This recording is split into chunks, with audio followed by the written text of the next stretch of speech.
For the first time in their history, Skoon headed to the Highland Capital when they travelled to Inverness to take on Inverness City in the Scottish Junior Cup second round. Due to the Scotland-Ireland Shinty International taking place in the city, the match had been switched from Inverness City's usual Lister Park to Clachnacudden's Grant Street Park, and it was a great venue for what was to turn out to be a cracking afternoon of football. The hosts had the first chance of the game after 8 minutes when a corner from the left was swung into the box. However, Horsburgh couldn't get his header quite on target.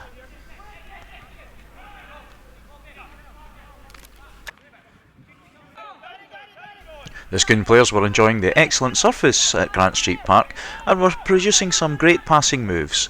And on this occasion, a pass from Gary Fergus out to the left to Kevin Sinclair allowed Sinclair to take his man and cross into the centre, where Abby Nye's shot is just over the bar.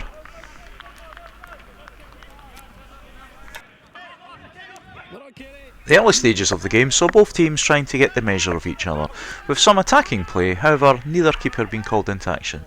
On this occasion the ball inside to McPhee, but his effort is well wide of goal.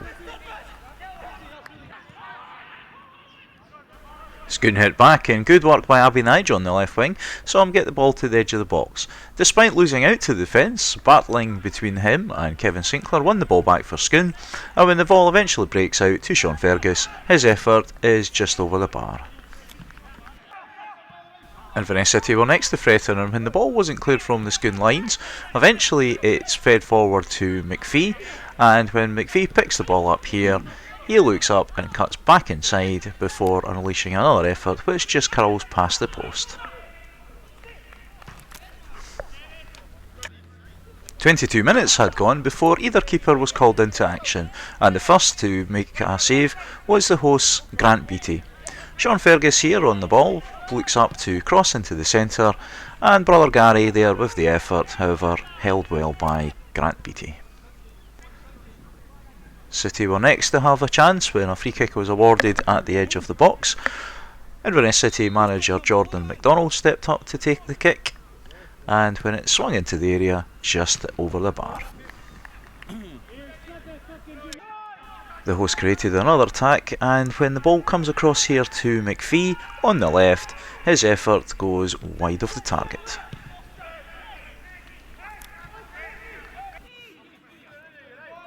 With 27 minutes gone, however, City were to take the lead with their first shot on target of the game.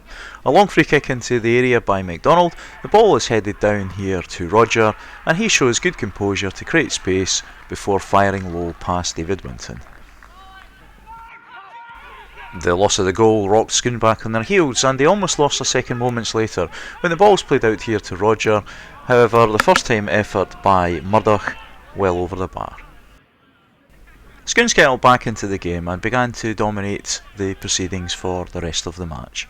And it was the Jags who were to have the next chance when the ball's worked up the left here. Abby Nige rolls the ball back into Whitworth, and when the ball breaks for him, he races through, however a good block by Beattie to prevent the equaliser. The next chance for Skoon saw one of the best saves of the day when a throw-in was taken on the left by Sinclair to Fergus. Ball returned to Sinclair, and when his ball comes into the middle, a good overhead kick from Abby Nige and a fantastic save by Beattie to prevent the goal.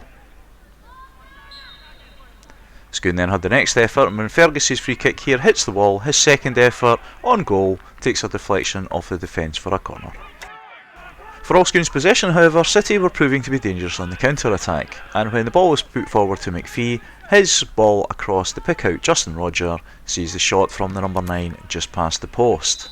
And Roger was definitely proving to be the danger man for the host team. Just before the break, when Skoon were looking to pull the game back on level terms, it was the number 9 who was to give the hosts a second goal.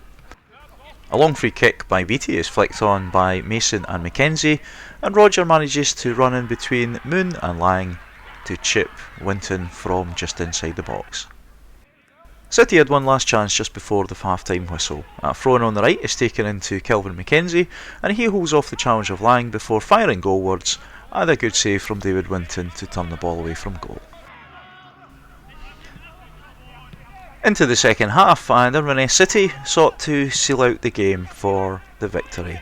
When the ball is played out here to Mackenzie, he cuts inside before unleashing a left foot effort, but straightforward enough for David Winton to hold. That, however, was to be Inverness's last attempt on goal for most of the second half, as Skoon dominated the rest of the 45 minutes. And Skoon's next effort came when a ball into the box partially cleared, Craig Mitchell's shot over the bar. For many years, Inverness was the home of the mesmerising wing skills of Aberdeen's Johnny Hayes, and the Scone captain Wally Lane seemed to be inspired by the Aberdeen number 11 when he went on a mazy run up the left wing, very unusual for a centre half. However, unfortunately, his cross into the middle was more Joe Miller than Johnny Hayes. With 10 minutes of the second half gone, Skoon were denied what seemed an almost certain penalty. The ball was played out to Kevin Sinclair on the wing, and when his ball forward is chased by Abby Nige, it seems like there's no danger. However, when Nige goes to put the challenge in the ball here, number 5, Keith Mason, decides to absolutely body check. You can see here Mason looks to see Nige's run before launching into a body check.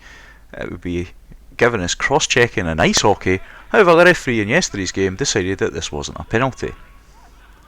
Skoon put the disappointment of the failure to be awarded a penalty behind him, and 3 minutes later pulled a goal back.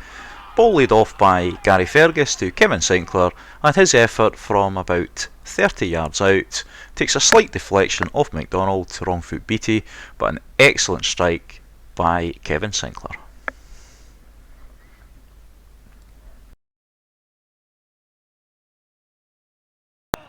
And it was a quick 1-2 for Skoon as they went on to level terms just a couple of minutes later.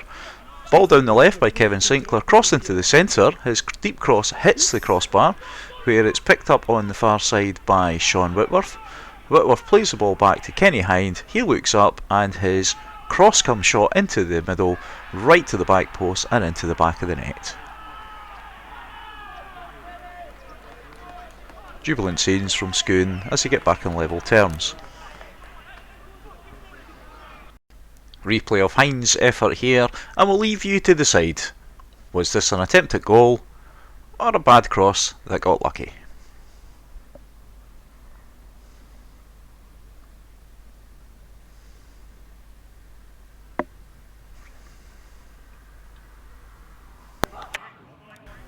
Skoon's efforts were helped after 64 minutes when the hosts were reduced to 10 men, and a challenge between Gary Fergus and Keith Mason. The home side's number 5 used an elbow in the face of Gary Fergus. Unfortunately for the camera, it was behind the scaffolding of the gantry. However, the referee quick with a red card there, and you'll see there no protests at all from Inverness players Duncan and Horsburgh.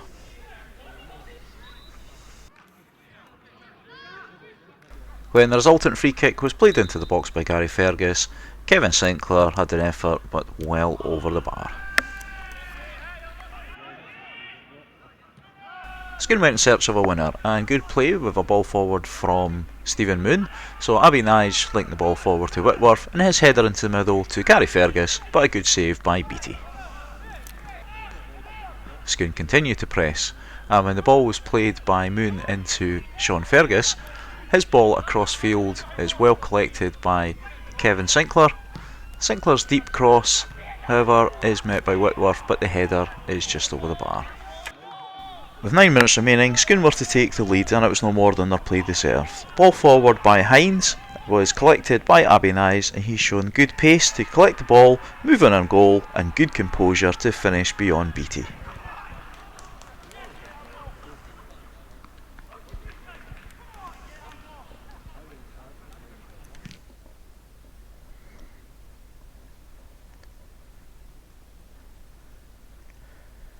Good composure by Nige here to hold off the challenge of Duncan and slip the ball past Beattie in the Inverness goal.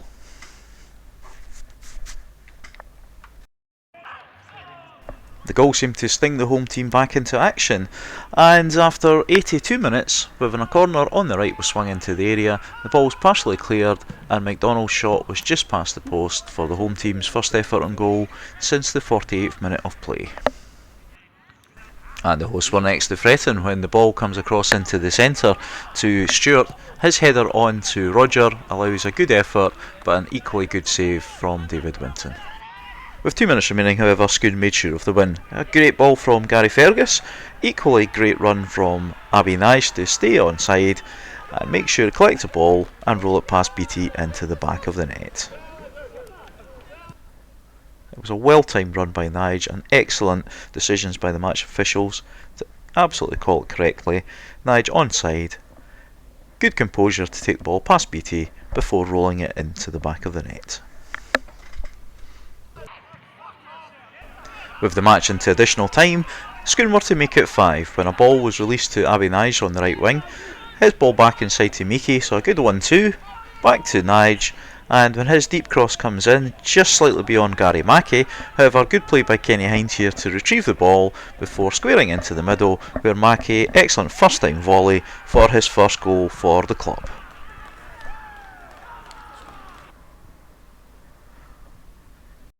It's good technique from the Skoon sub to volley home with the side foot. There was time for one final effort for Skoon when the ball was worked up the left wing. Good play by Graham Meekie, managed to break down the left hand wing, and when his cross comes into the centre to Nige, he looks up to see other sub Derek Angus, but his first time effort is well blocked by BT. That was it for the scoring, and Skoon were to come away with an excellent second half performance and a great 5-2 win to go into the next round of the Scottish Junior Cup.